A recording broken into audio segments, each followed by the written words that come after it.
Hello everyone, welcome to the Prelims Practice session for the preliminary examination of 2020. And this video is second in line with the discussion of the current affairs of January month. Now the approach that we have been taking in making these videos is very important for you from the preliminary examination. And that is because most of the questions that we are going to discuss in these videos are based on the previous year papers or the way in which UPSC has asked questions in the previous years. So this will give you a very important idea as to how is UPSC asking questions from different sections of the syllabus. And in this line, you might already be knowing that we have discussed videos related to the static section of the syllabus, for example, the economy, polity, environment, geography, etc. And also we have covered current affairs from the month of July till January. And further we'll be releasing videos related to the current affairs of the month February, March and April also.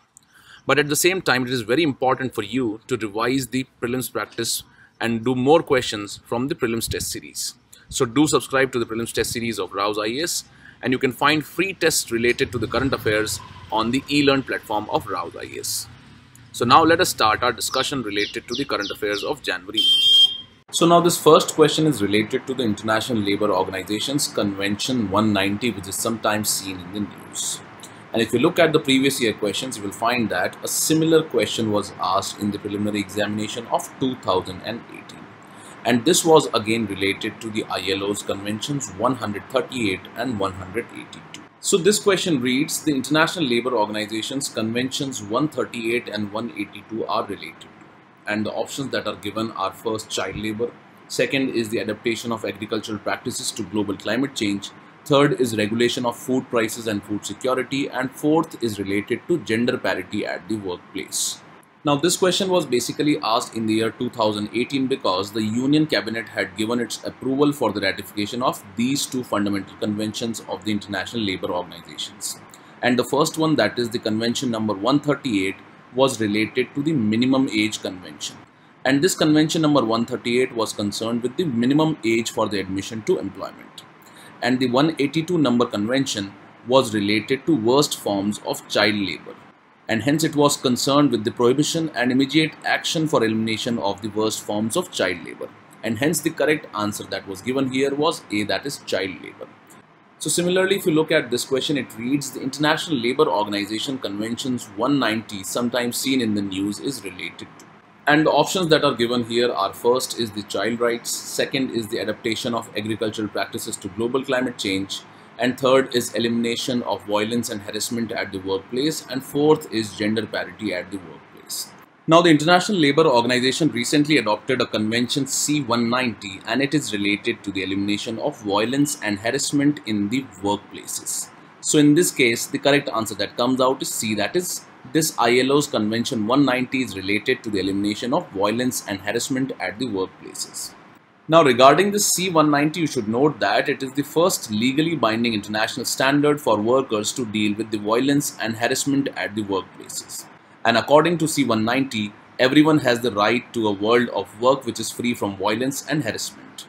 And this C190 is extremely important because it was adopted in June 2019 and is the first ever convention which has been adopted after the Domestic Workers Convention in the 2011. So this becomes important for us from the exam point of view because this convention has been adopted after a good gap of 9 years.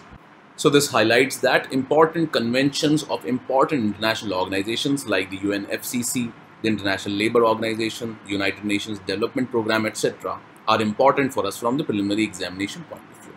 And with this, let's take up the next question now.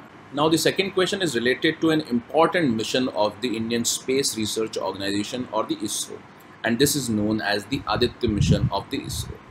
So now before looking at this question, let us look at the previous year question related to such important missions of the ISRO and how the questions have been framed in the UPSC preliminary examination. So if you look at this question, it was asked in the year 2016 and it reads, consider the following statements. The Mangalyaan, which was launched by the ISRO, is also called the Mars Orbiter mission. Second is that it made India the second country to have a spacecraft orbit the Mars after USA. And third is that it made India the only country to be successful in making its spacecraft orbit the Mars in its very first attempt. So now the formation of this question highlights that some unique facts related to the missions of the ISRO are important for us from the preliminary examination point of view. And in this line, if you look at this first statement, it is correct because the Mangalyaan is also known as the Mars Orbiter mission. However, the second statement that is given here is incorrect because India did not become the second country after USA, and there are already 3 to 4 countries which have their orbiter around the Mars. However, this third statement is very important and is correct because it made India the only country to be successful in making its spacecraft orbit the Mars in its very first attempt. So as this mission became successful in its very first attempt was very important fact related to the Mangalyaan mission, and accordingly it was a matter of pride for India, and hence a question was asked in the year 2016. So in this case the correct answer was C, that is 1 and 3 only. Now after this, if you look at this question, it reads, consider the following statements about the Audit mission of the ISRO. First is that it will be India's first mission to study the sun, and second is that it will be placed at Lagrangian point L1 between the sun and the earth system. Which of the statements given above is or are correct? Now this Audit mission of ISRO is in news because in the year 2020, ISRO aims at launching this Audit mission as well as its first manned mission, that is the Gaganyaan mission. And that is why both these are important for us from the preliminary examination point. So regarding this Audit mission, you should note that it was earlier known as the Aditya 1 mission. However, now it has been renamed as Aditya L1 mission. And the unique fact about this Aditya mission is that it will be India's first mission to study the sun. And another important point regarding this Aditya mission is that this satellite will be placed in the halo orbit around the Lagrangian point 1 or the L1 of the sun and the earth system. And this has the major advantage of continuously viewing the sun without any occultation or eclipses. And that is why this second statement that is given here is also correct. So first thing is that it will be India's first mission to study the sun, and second is that the satellite which will be launched under the Aditya mission will be placed at the Lagrangian point L1 between the sun and the earth system. Now what are these Lagrangian points? So these are those points near two large bodies in orbit where a smaller object will maintain its position relative to the large orbiting body. And at these Lagrangian points, the gravitational forces of the two large bodies match up in a way that causes the small object to maintain a stable or nearly stable position relative to the large bodies. And that is why ISRO has chosen this L1 Lagrangian point so that it can have continuous observation of the sun from this point. This is because this position is a relatively stable position related to the large bodies around which it has been placed. So this is one important fact, and regarding more about the Aditya mission and the Gaganyaan mission, you can always go through the Focus magazine of the February month. Further, all these aspects have been covered in detail in the Prelims Compass of Science and Technology. So do go through them. So the correct answer that comes out here is C, that is both 1 and 2. With this, let's take up the next question now. Now this third practice question is related to an important concept related to Indian monsoons, and that is Indian Ocean Dipole. And Indian Ocean Dipole was in news in the month of January because of the bushfires that were happening in Australia. And Indian Ocean Dipole was supposed to be responsible for increased hot and dry conditions which exaggerated the issue of bushfires in Australia. So in this regard, we have created this question related to Indian Ocean Dipole. However, in the year 2017, in the preliminary examination, already a question has been asked related to Indian Ocean Dipole. So the purpose of creating a question again on Indian Ocean Dipole is that you look at the key and minute details of such important concepts. And these can be asked again and again in the examination. So for example, if you look at this question, it reads, with reference to the Indian Ocean Dipole, sometimes mentioned in the news while forecasting Indian monsoons, which of the following statements is or are correct?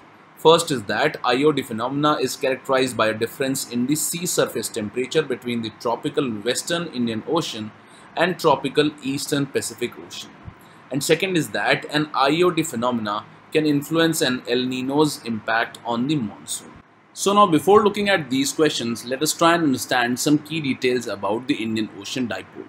Now Indian Ocean Dipole simply measures the differences in the sea surface temperatures between the western and the eastern part of the Indian Ocean. And as can be seen in both these diagrams, it is represented by the difference in the sea surface temperatures in the western part and the eastern part of the Indian Ocean. And according to the difference in the sea surface temperature, there is difference in the pressure conditions, and it leads to a kind of oscillation which is developed because of such pressure differences. And due to the difference in the pressure conditions in the western and the eastern part of Indian Ocean, a convective cell is developed in times of positive phase as well as under the negative phase. So as we see here, this kind of development of a convective cell is similar to that of El Nino weather systems which are developed in the Pacific Ocean. So as you can see, during the positive phase of the Indian Ocean dipole, the western Indian Ocean heats up more as compared to the eastern Indian Ocean. And hence the western side of the Indian Ocean is warmer as compared to the eastern side. And hence the western side of the Indian Ocean faces a low pressure condition, and due to this the air rises up and forms a convective cell, and under this convective cell the wind subsides in the eastern Indian Ocean region. However, in the negative phase the conditions are reversed, and that is, in this phase the western part of Indian Ocean becomes cooler while the eastern part is warmer, and accordingly the convective cell is formed in the negative phase also. So now, as we have learned about some basics of the Indian Ocean dipole, let us look at this first statement, that is, IOD phenomena is characterized by the difference in sea surface temperature between the tropical western Indian Ocean and tropical eastern Pacific Ocean is incorrect, because it is not the difference between the western Indian Ocean and tropical eastern Pacific Ocean. However, it is the difference of temperature or difference of sea surface temperature between the tropical western Indian Ocean and the tropical eastern Indian Ocean. So the key to solving this question was this word, that is Pacific Ocean, that has been mentioned in this question. So it is very important for us while solving questions in the preliminary examination to focus on each and every word that is given in the prelims examination paper. And the second statement, that is an Indian Ocean phenomena can influence an El Nino's impact on the monsoon, is a correct statement. This is because, as we note, that El Nino has adverse impact on the monsoons in India. However, when the Indian Ocean dipole is in its positive form, it leads to increased rainfall in the Indian subcontinent, and that is, it boosts monsoon. And hence, as the Indian Ocean dipole tends to boost the monsoon in its positive phase, it tries to neutralize the negative impact of El Nino at times. So accordingly, the correct answer that comes out is B, that is 2 only. Now if you look at this question that we have formed, it reads, which of the following statements is or are correct about the Indian Ocean dipole? First is that the Indian Ocean dipole develops only when there is unusual heating of western Indian Ocean as compared to the eastern part. Now although this statement looks correct at the first glance, this is an incorrect statement. And this is because the word only is very important and should be noticed in this statement. And if you look at this condition that is given here, that IOD develops only when there is unusual heating of the western Indian Ocean as compared to the eastern part, this is the condition for the formation of positive Indian Ocean dipole. However, this is not the only condition for the development of Indian Ocean dipole. And another condition is possible, that is known as the negative Indian Ocean dipole, and under which the sea surface temperature of the eastern Indian Ocean is higher as compared to that of the western Indian Ocean, and hence this statement given here is incorrect. So it is very important to read these statements that are given related to important concepts in the preliminary examination, and you should be very mindful while reading each and every question in the preliminary examination. And this is because if you ignore such important words like only in this statement and Pacific Ocean in this statement, you will have a tendency to mark the wrong answer. And if you look at the second statement, it reads, during a positive Indian Ocean dipole episode, India faces drought-like situation, which is also incorrect. And this is because when there is positive Indian Ocean dipole situation, the western Indian Ocean is warmer as compared to the eastern Indian Ocean. And accordingly, it further strengthens the monsoon and increases the episodes of rainfall in India. And this was primarily the reason for high rainfall in the year 2019. And this was because there was positive Indian Ocean dipole conditions in the Indian Ocean. And hence the correct answer here is D, that is neither 1 nor 2. So the important takeaway from solving this question is that we should be very mindful while reading the questions in the preliminary examination. And again, it is very important for us to go through important concepts that have been asked in the previous years in the preliminary examination. And you might be knowing that questions have also been asked related to El Nino, and again this question was asked related to Indian Ocean Dipole in 2017. With this, let's take up the next question now. Now this fourth practice question is related to an important Ramsar wetland site in India. And before looking at this question, let us look at the previous year questions which have been asked related to important sites like the Ramsar wetland sites or the wildlife sanctuaries or important tiger reserves, etc. So if you look at these questions, this was asked in the year 2018 and this question was asked in the year 2017. So this question reads, in which one of the following states is the Pakhui Wildlife Sanctuary located? And it is located in the state of Arunachal Pradesh. And presently it is known as Pakke Tiger Reserve. Further, if you look at this question that was asked in 2017, it reads, from the ecological point of view, which one of the following assumes importance in being a good link between the Eastern Ghats and the Western Ghats? And the correct answer in this case was the Satyamangalam Tiger Reserve, which acts as a link between the Eastern Ghats and the Western Ghats from the ecological point of view. So now if you look at this practice question that we have created based on the Ramsar wetland sites, it reads, which of the following Ramsar wetland is located in the deltaic regions of the Brahmani and the Baitarani river? And the options that are given are the Chilika Lake, Kolleru Lake, Bhitarkanika and Dipole. Now if you look at these options that are given in this question, most of them are located on the eastern coast of India, and specifically these three are located on the eastern coast of India. However, to know the precise location of the Ramsar wetland site, you should be aware of all the important Ramsar wetland sites in India, and accordingly you will find that Bhitarkanika is the important Ramsar wetland site which is located in the deltaic regions of the Brahmani and the Baitarani river. And you might be knowing that Bhitarkanika is one of the finest remaining patches of the mangrove forest along the eastern Indian coast. And this Bhitarkanika wetland has the Gahirmata beach, which is said to host the largest known olive ridley sea turtle nesting beach in the world. And this site also has the highest density of saltwater crocodile in India. So these are few important points related to the Bhitarkanika wetlands. And if you go through the prelims compass of environment and ecology, you will find that key details about important Ramsar wetland sites, important biosphere reserves, tiger reserves and the national parks and wildlife sanctuary have been listed in the prelims compass of environment and ecology. And they can be very important for us from the preliminary examination point of view. So do revise these important locations which can be asked in the preliminary examination from the prelims compass of environment and ecology. With this, let's take up the next practice question now. Now this fifth question is related to an important index that was in news in the month of January, and this index is known as the Global Social Mobility Index. So this question reads, the Global Social Mobility Index is released by which of the following organizations? Now before solving this question, let us look at the way in which UPSC has asked questions related to important indices in the preliminary examination in the previous years. Now in the current affairs discussion of the prelims practice of every month, we have been taking up important indices that have been in news and questions related to that. So in the beginning, when we started with the current affairs of July, we already discussed the previous year questions related to important indices that have been asked in the preliminary examination.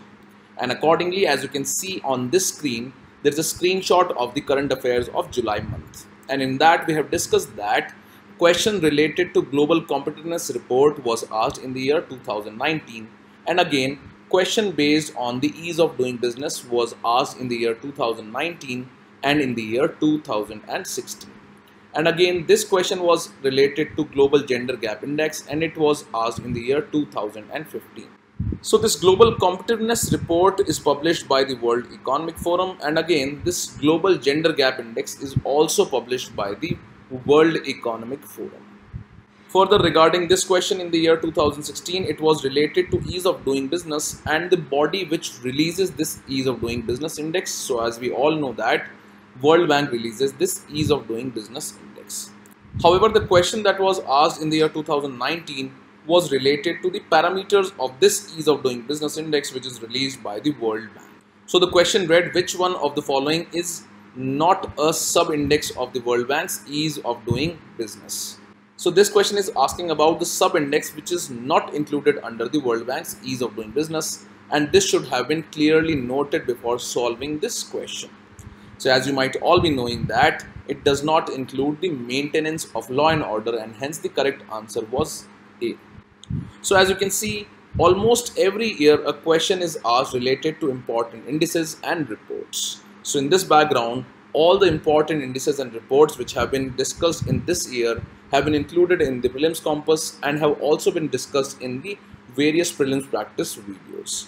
So do go through them and learn about these important indices and the organizations which release these indices. So now if you look at this Global Social Mobility Index, it has been released for the first time. And India has been ranked 76 out of the 82 countries in the first ever Global Social Mobility Index. And this index has been published by the World Economic Forum, and hence D is the correct answer here. Now, social mobility is simply the movement in personal circumstances, either upwards or downwards, of an individual in relation to those of their parents. And in simple word, it means whether a child leads a better life than her or his parents. Now, Social Mobility Index ranks countries based on 5 key dimensions of social mobility. And these include the health, education, technology, work, and social protection. So these are the 5 key dimensions which are used to calculate the Social Mobility Index by the World Economic Forum. And according to the results of this report, the most socially mobile societies in the world are European, and particularly the Nordic countries like the Sweden, Finland, etc. And accordingly, Denmark has topped the list, followed by Norway, Finland, and Sweden. And in India, those born in a low income family would take about 7 generations to approach the mean income in India. So these are few highlights of the Global Social Mobility Index report, and it is released by the World Economic Forum.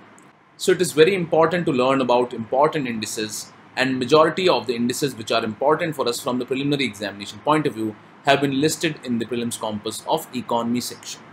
And in this, the indices which are released by the World Economic Forum, World Bank, and IMF are particularly very important for us from the preliminary examination point of view. With this, let's take up the next question now. Now, this 6th question is also related to an important report which is known as the Global Investment Trend Monitor Report. So the question reads, Global Investment Trend Monitor Report is published by which of the following organizations? Now, recently this report was released, and it highlights the level of foreign direct investments in the countries across the world. And it also highlights the role which can be played by the foreign direct investment in the development of the countries.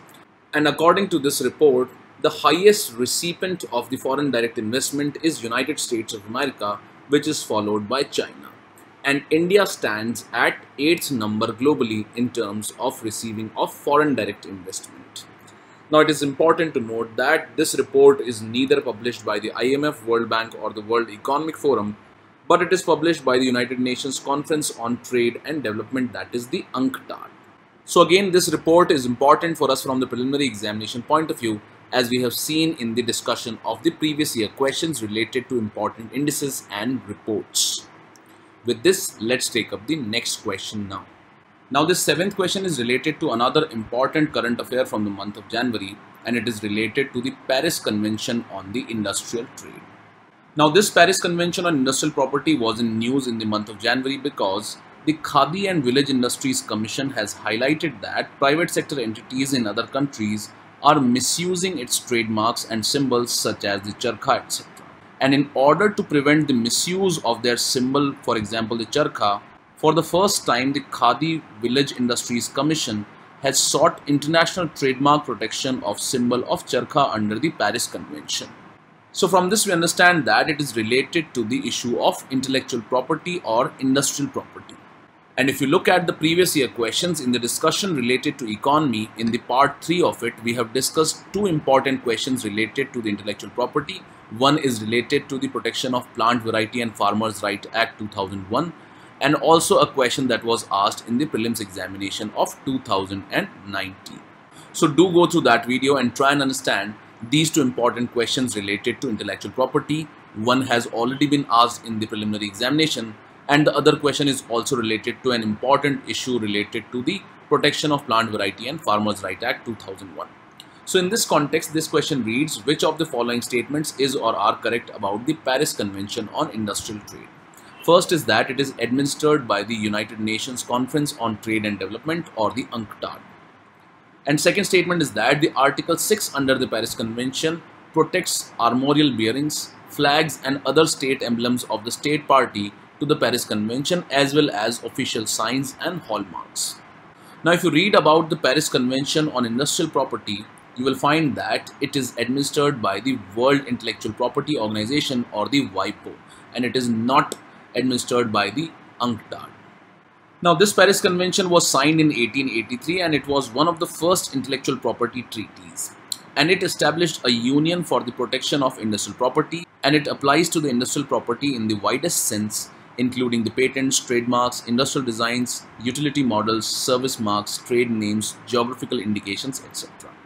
And under the Article 6, for this purpose, the Paris Convention protects the armorial bearings, flags and other state emblems of the state party to the Paris Convention, as well as official signs and hallmarks indicating control and warranty adopted by them. So this means that the second statement is also correct. However, the first statement that is given here is incorrect because it is not administered by the UNCTAD.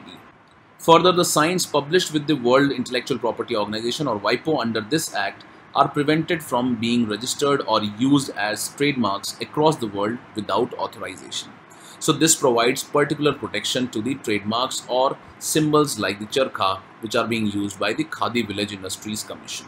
So in this context, the correct answer that comes out is B, that is 2 only. So this Paris Convention on Industrial Trade becomes an important aspect for us from the preliminary examination point of view, because previously also questions have been asked related to the intellectual property. Further, in various previous prelims practice videos, we have discussed questions related to the World Trade Organization. So also go through those questions and try and understand some important previous year questions related to WTO, and also the important issues that were in news related to the WTO. With this, let's take up the next question now. Now, this 8th question is related to different kinds of cess which are imposed by the government of India. And this question has been created because in the month of January it was highlighted that government is sitting on unutilized cess worth 3.9 lakh crore rupees. And this was highlighted during a reply to a question which was raised in the parliament. So in that case, the Union Finance Minister had highlighted that total unutilized cesses collected between the financial year 2015 and financial year 2020 stand at about rupees 3.59 lakh crores. And this amount stands at about 22% of the budgeted tax revenue for the financial year 2020. So this simply highlights that the government has failed to utilize the collected cess and shows that the government has not been able to manage its finances efficiently. Further, we note that India has now been facing the issue of economic slowdown for quite a while. And in this background, it is required that the government increases its expenditure so as to provide the stimulus to the economy. However, the government has not been efficiently utilizing the cess amount, which can prove crucial to enhance the money supply in the Indian economy. So now this particular aspect is related to an important part in the taxation of the government of India. And in the economy discussion in the part 2 of the economy, we have discussed various questions that have been asked previously related to the taxation system in the India in the preliminary examination. So in this background, this question reads, which of the following statements is or are correct about the cess imposed by the government of India? First is that it gets credited into the consolidated fund of India, and second is that the government must share the cess with the state governments. Now, if you learn about the cess, you will find that it is considered to be a tax on tax, and it is levied by the government for a specific purpose. So the cess collected for a particular reason has to go towards the purpose for which it was charged. And in this background, cess is sometimes compared with the tax. However, both these are different. So any tax which is collected by the government of India goes to the consolidated fund of India, and this tax can be allocated for any purpose. However, when cess is collected, it is different from tax, and it is initially credited to the consolidated fund of India, and hence the first is correct statement. However, the cess has to be ultimately used for the purpose for which it is being imposed. And in order to utilize the cess proceedings, the government creates a dedicated fund. Now, unlike the normal taxes, cess fund need not be shared by the central government with the state governments, which means that Government of India can either share the cess with the state governments, or it can decide to not share the amount which has been collected under the cess. So it is the prerogative of the central government, and it is not bound to share the amount which is collected under any cess which has been imposed by it. And hence this second statement becomes incorrect because it reads that the government must share the cess with the state governments. So in this case, the correct answer that comes out is A, that is 1 only. So these are few important issues related to the cess which are imposed by the Government of India. However, to learn about this in detail and the difference between tax and cess, do go through the Focus magazine of February month where this issue has been discussed in detail. With this, let's take up the next question now. Now this ninth question is related to an important tribal community which has been in news continuously, and these are known as the Bru tribals. Now if you look at the previous year questions, you will find that in the year 2013 a question was asked related to important tribes and the states in which they reside. So if you look at this question, it reads, consider the following pairs. First is the tribe and their state. And the pairs are the Limbu tribe and Sikkim, Karbi and Himachal Pradesh, Dongaria and Odisha, and Bonda and Tamil Nadu. Now in this we note that second pair is incorrectly matched because Karbi Anglong is a plateau in the northeastern part of India, and hence that Karbi tribes do not reside in the Himachal Pradesh. So by this you can eliminate the options B and D easily. However, in this case the correct answer was A, that is 1 and 3 only, because the Bonda tribes live in the state of Odisha. So again, if you look at this question that we have created, it reads, consider the following statements about the Bru tribals. First is that they are spread across the states of Tripura and Mizoram, and second is that they are recognized as particularly vulnerable tribal groups. Now regarding the Bru tribes, you should note that they are displaced tribals from Mizoram and they are living as refugees in Tripura since 1997, and they were allowed to permanently settle in the state of Tripura. And this was facilitated by an agreement between the Government of India, the Government of Tripura and Mizoram, and the Bru-Riang representatives in New Delhi to end the 23-year-old Bru-Riang refugee crisis. And that is why this is an important news article for us from the exam point of view. So now regarding these Bru tribes, you should note that they are spread across the states of Tripura and Mizoram, and hence the first statement is correct here. So as we note that they are refugees who migrated from Mizoram to Tripura. Further, they are recognized as particularly vulnerable tribal groups in the state of Tripura, and hence the second statement is also correct. So the correct answer that comes out is C, both 1 and 2. Now another important point that should be noted about the Bru tribes is that they are also known as Riangs in the state of Tripura and Mizoram. So the Bru tribals which were in news are important for us from the preliminary examination point of view, and to read more about these Bru tribals, do go through the Focus magazine of February month. With this, let's take up the next question now. Now this 10th question has been created based on the coal sector in India, and it is related to the recent changes done by the Government of India related to this coal sector. Now if you look at the questions that have been asked in the preliminary examination in the previous years, you will find that various questions have been asked related to this coal sector. For example, this question was asked in the year 2019. And if you look at these questions that were asked in the previous years, you will find that there was a question in the year 2018. Again, there was a question in the year 2015, and there was a question in the year 2012. Now, this question that was asked in 2018 had a statement related to, in India, state governments do not have the power to auction non-coal mines. Again, if you look at this question that was asked in 2012, so it was related to the import of coal in India. So it reads, despite having large reserves of coal, why does India import millions of tons of coal? If you look at this question that was asked in 2015, it reads, in India, the steel industry requires the import of, and it was related to coking coal. So the questions in the previous years have been related to the import of coal in India and also related to various government decisions related to the coal sector. And if you look at this question that was asked in 2019, it reads that coal sector was nationalized by the Government of India under Indira Gandhi. Second is that now coal blocks are allotted or allocated on a lottery basis. And third is that till recently, India imported coal to meet the shortages of domestic supply, but now India is self-sufficient in coal production. So again, you can see that the question that was asked in 2019 was also related to the import of coal and the government's policy regarding the coal sector. And if you knew that India is not self-sufficient in the coal production, you could have eliminated the third statement, and by this you can easily eliminate the options B, C and D. And hence the correct answer that comes out is 1 only. So the previous year questions highlight that the coal sector is one of the important sector for preliminary examination and on which various questions have been asked. So this question reads, consider the following statements related to the coal sector in India, and the first is that the government allows 100% FDI under the automatic route for coal mining in India, and second is that the captive coal mine operators are allowed to sell only 25% of the extracted coal in the open market. Now in the month of August, the government of India decided to provide 100% FDI or foreign direct investment under the automatic route in the coal and lignite mining. And hence the first statement that is given here is correct. However, the second statement that the captive coal mine operators are allowed to sell only 25% of the extracted coal in the open market is an incorrect statement. And this is because this limit on the captive coal mining was removed recently by the government of India. And earlier the captive coal mine operators were allowed to sell only 25% of the extracted coal in the open market. And now the government has allowed these captive coal mine operators to sell their entire coal in the open market. And thus the government has put an end to the captive coal mining regime itself in India. And hence the correct answer here is A, that is 1 only. So this is an important decision of the government of India that they have ended the captive coal mining regime in India.